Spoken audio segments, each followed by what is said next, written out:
Oh, shoot. Look at that.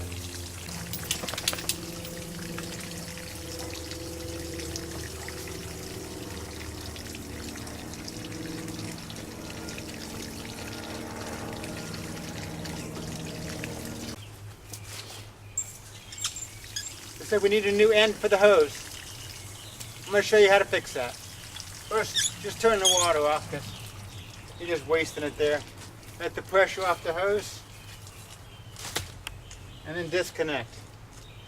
Some of the tools you're going to need is a new female end for the hose. Work pretty easy. Phillips screwdriver. You may need a hammer, but you might not really need it. And a knife. First thing we're going to do is cut the hose off. I wouldn't even bother with the end here where it's bent. Just cut it back here where it's straight.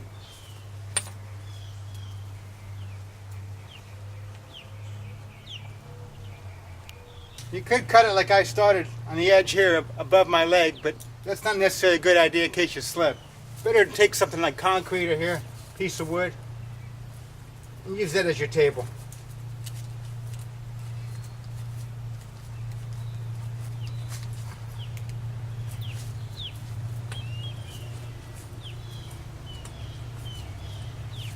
And this hose is fairly old. When they get old, they get stiff and hard, and it doesn't work quite as well. But once you got this cut, next thing to do is open your little package.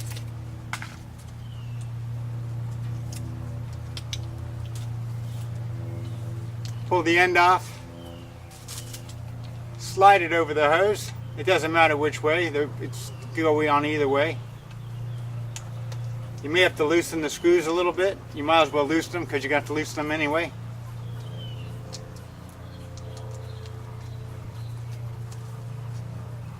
Be careful you don't slip and jam your hand with the screwdriver.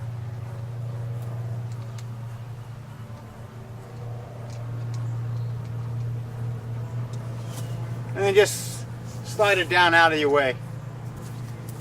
Take the new fitting here. Now sometimes you may want to heat the hose up, like maybe get some cup of water, throw it in the microwave, get it kind of boiling, stick the hose in for a few minutes. That will soften it up, make it easier to do. But I generally just stick them on, if I can get them on.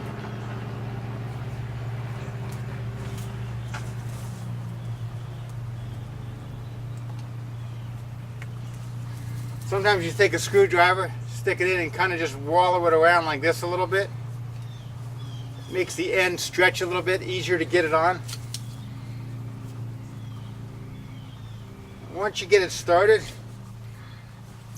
I got it started but it's not in all the way, you could take a hammer and slightly tap it. Don't hit too hard because this is just a hard plastic.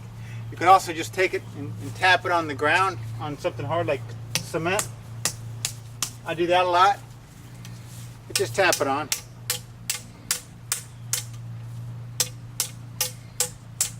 It's better to do a lot of hits than one big one. One big one might crack it, a lot of little ones just eventually it slowly works its way in. Of course, if you heated this up the hose in the water like I just suggested earlier, it goes on a lot easier. But I'm a little lazy, don't want to go in the house and do all that. There you get close enough. There you go. I'm about an 1/8 inch away. Slide your connector back up and tighten.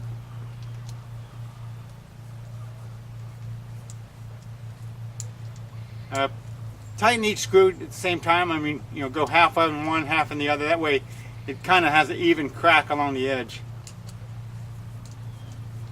Now some hoses, like this one's a 5/8 hose versus this thing also fits a 3/4. There probably will not be a gap here, but on the 3/4 hose there probably would be.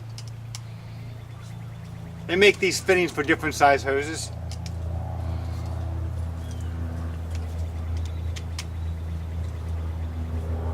Again, it's a good idea to put this on the ground on something instead of holding it on your hand when you tighten it.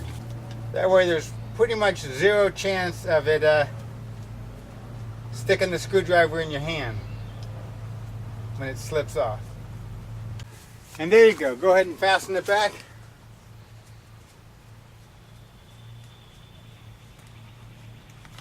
Do a leak check. Wunderbar, we're done. Pick up your knife, make sure you don't leave any sharp blades laying around. Pick up all your trash and your tools.